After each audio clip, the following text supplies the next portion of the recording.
I'm Jordan Rayner, and this is the Word Before Work.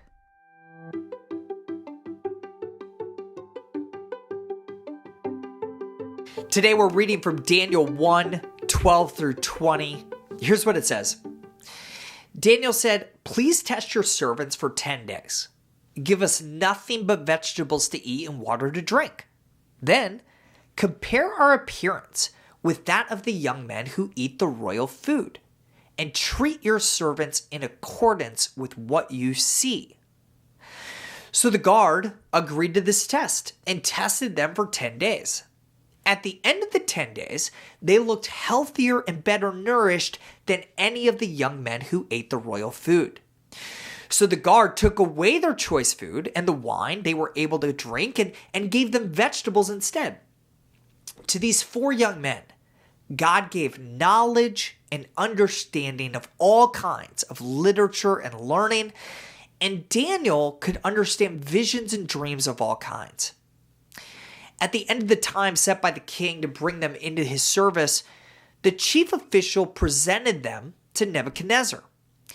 The king talked with them, and he found none equal to Daniel, Hananiah, Mishael, and Azariah. So they entered the king's service.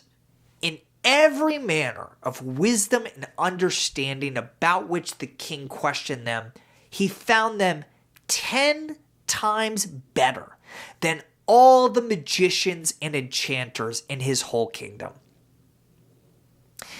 In the first devotional in this series, we saw how Daniel respectfully declined to obey his new employer's command to eat defiled food from King Nebuchadnezzar's table, as doing so would have violated his ultimate allegiance to the commands of the Lord. Today's passage that we just read shares the rest of that story, with Daniel proposing an alternative solution and God graciously and miraculously producing unbelievable results. Verse 20 says that the king found Daniel and his God-fearing friends, quote, 10 times better than all the magicians and enchanters in his whole kingdom, end quote. This is the first time we see in the book of Daniel setting himself apart at work, but it's certainly not the last. In Daniel chapter 5, King Belshazzar says that Daniel was known for his, quote, enlightenment, understanding, and excellent wisdom. Daniel 6:3 tells us that Daniel so distinguished himself among the administrators and the satraps by his exceptional qualities that the king planned to set Daniel over the entire kingdom. In short, Daniel was really good at his job. He was exceptional at work. He was 10 times better than his colleagues. And because of that, he, and more importantly, his God, our God, stood out to the unbelievers in the palace where Daniel worked. Google is famous for encouraging their companies, their employees to adopt what they call 10x thinking.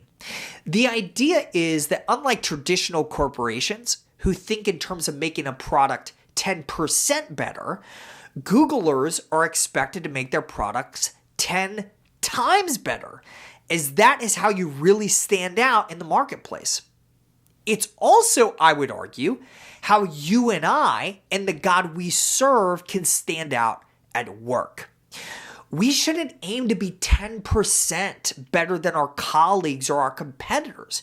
We should aim to be like Daniel, 10 times better. Not so that we can pridefully say that we're the best, and not primarily to land a promotion or a bigger valuation for our companies. We should strive to model Daniel's example because the ministry of 10x excellence makes us winsome to lost people. It serves our employers and customers well, and it brings glory to our great God, who must be credited for our inexplicable results. Today's devotional only scratches the surface of how God's word connects to our work. If you want to go deeper, sign up for my free 20-day devotional called The Word Before Work Foundations at twbwfoundations.com. These email devotionals are designed to help you gain a rich understanding of the biblical narrative of work, how exactly your work matters for eternity, and what those truths mean for how we ought to work today. You can sign up right now, again, for free at twbwfoundations.com.